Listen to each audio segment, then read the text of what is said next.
Hey fam, what's going on? Hey, it's your boy. Not for everybody, man. I'm in the car. I wanted to kind of do a quick video before I go in the house. Usually I'm just doing shorts, but I got some things on my heart, and I wanted to discuss them, particularly talking about these Atlanta Falcons. Uh, like everybody else that cover the Falcons, most of us been Falcon fans a long time. I don't consider myself a content creator. I'm just a regular guy that talk about my football team. That's all.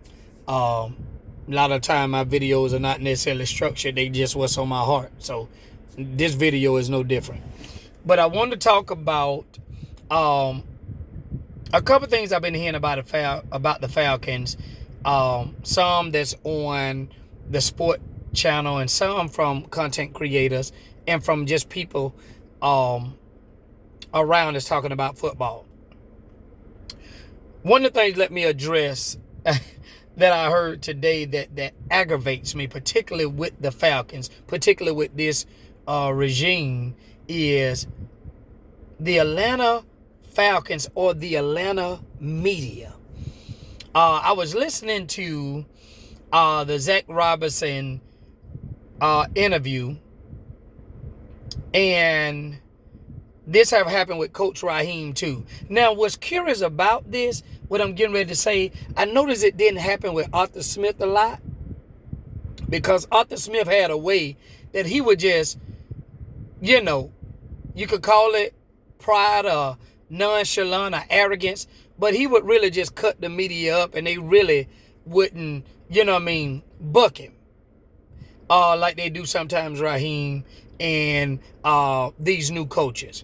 But one of the things that aggravate me, y'all, I have a problem with some of our media people when it comes to, and I won't call names, but some of y'all aggravate the stew out of me as a fan by asking sometimes the same question, trying to reword it like you the media police.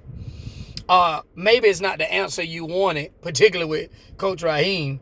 Then there are a couple people that try to be wise guys to me. And they was the same people that I heard that was not asking these type of questions, or they would package it a little different when you had a coach like Arthur Smith. And that's a little strange to me, but I ain't gonna get into that. But I could be nitpicking, but that aggravates me, particularly after a loss. It's like you have the courage to ask certain questions that you won't normally ask. You know what I mean? Or when you had a coach in here that wasn't as friendly, that was arrogant, that was prideful, that was, I won't state the obvious, but that was, had a different persona. I noticed some of our media teams, male and female, did not ask Arthur Smith certain questions. And the way they asked it. Because it's one thing to ask a question, it's another thing to ask it in a certain way. But that's just my little soapbox about the media. But man, we got to do better, personally, because that aggravates me, particularly when it comes to a loss, because it give me a little weird bias why that it's like the opportune time to ask these certain questions. That's just the media. Now, let me deal with this, particularly with Falcon fans and content creators.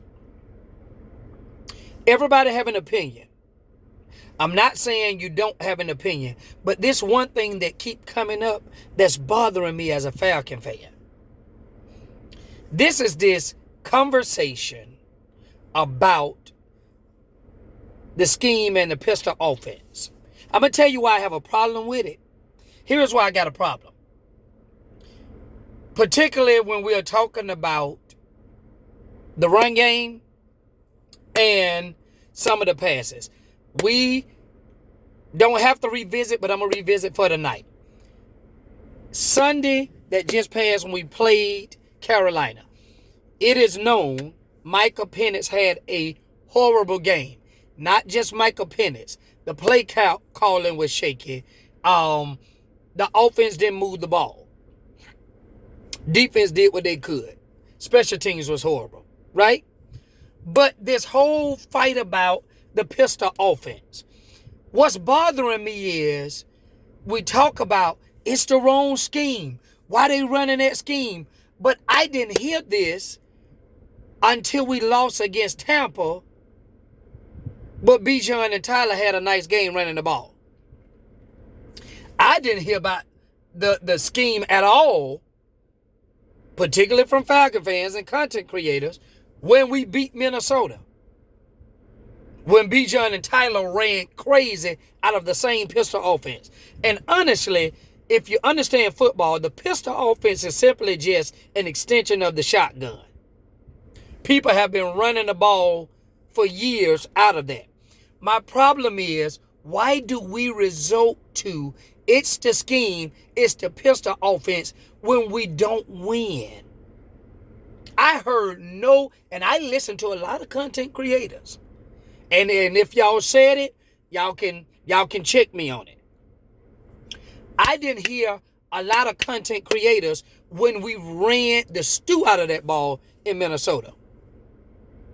We only have a problem with it when we just got blew out by Carolina and when Koo missed it and we didn't have an opportunity to win with Tampa. And we ran the ball pretty good with Tampa. That's a little weird to me. But maybe that's something to pull at, you know what I mean, when we lose, right? Because here's the thing. Will we have this same argument if we come and we beat Washington and we rush for 80 yards, but we pass the ball for, let's say, 275, 300, but we win a game? Would it still be a problem of us running out of the pistol? Would it still be a problem if we win? I would probably say it probably won't be a problem. You may have some, the X and O's guys that may nitpick, but really the biggest problem of it is I think we pulling at straws, girls and guys, when we isolate that because we lose. Because if the scheme was a problem, it would have been a problem when we played Minnesota. It seemed like the scheme is only a problem when we lost against Tampa and when we lost and we got blew out against Carolina. That kind of bothers me a bit, but everybody have their opinion. I'm not saying that you can't have your opinion. Some people going to take this video the wrong way. If you do, that's out of my control, right? But I'm just curious about that. I'm curious of, it seemed like us as fans or certain people or certain I would say certain people. I won't even say certain content creators, but because they are people too, right? But it seemed like when we lose, we're pulling at little stuff like that. You know what I mean? Now, I am with all the content creators that when they made the switch of bringing Zach out of the box, I think that was amazing because they did it all in training camp, and I don't know why Zach decided to get up in the box knowing that you had a young quarterback, but all training camp, all OTAs, he was on the field. So let's see what that does, right? He gonna be on the field.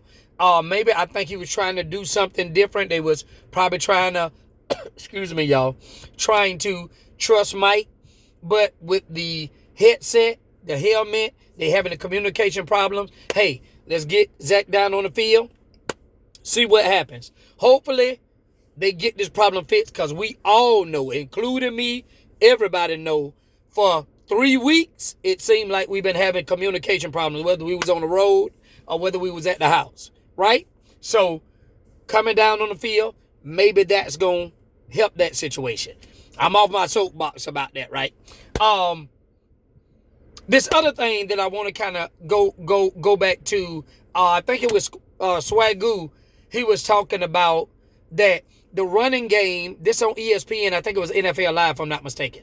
He was talking about, as an old defensive player, the running game is not the problem. He said, but as a defensive guy, we are okay if the running back is 7 yards behind the line of scrimmage.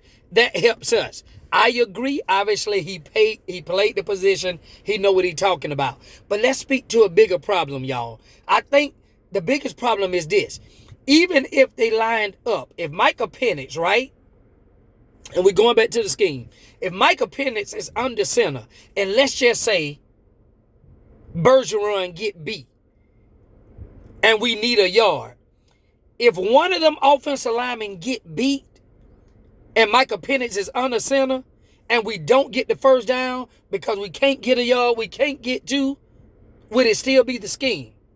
Or would it be that the offensive lineman got beat when the ball was tight?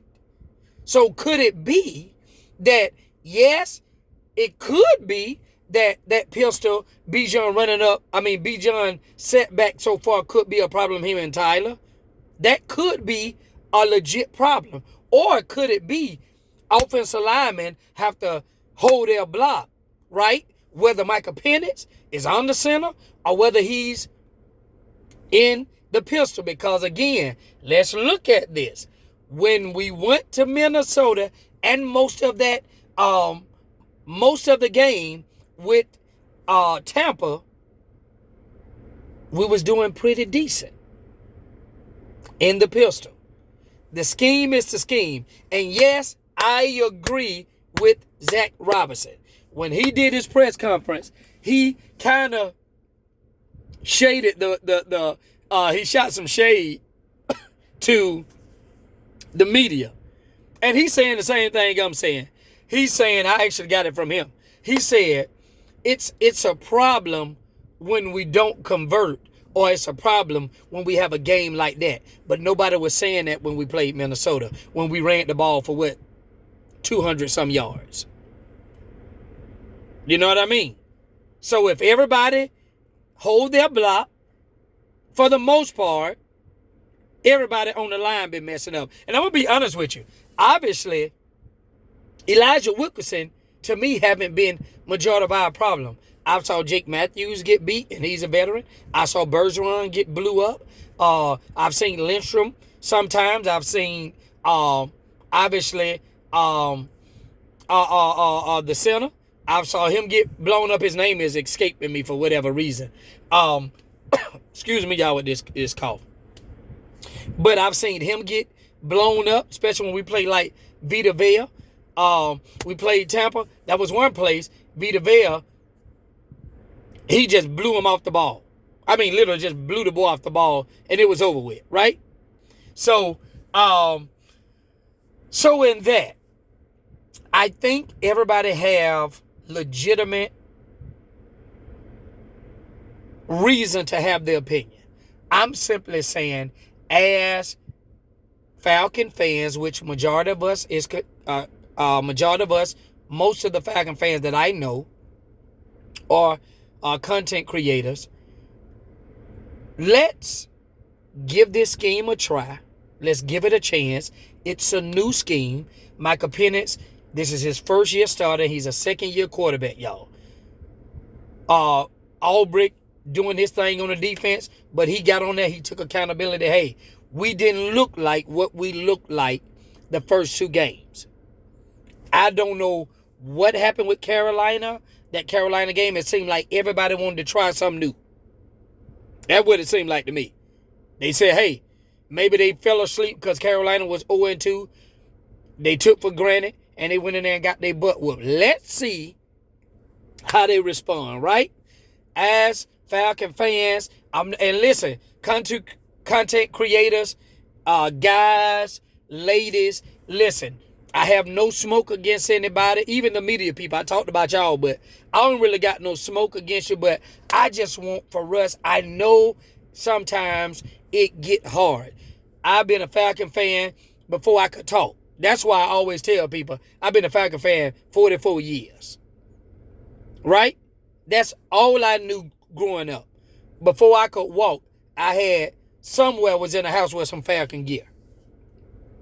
I don't know another team that I rooted for. Now, I rooted for different players, throughout my time and looking at football. But really, being a diehard Georgia Bulldog football fan and a Falcon fan. Now, I'm one of those fans. I'm going to be honest with you. I'm one of those fans.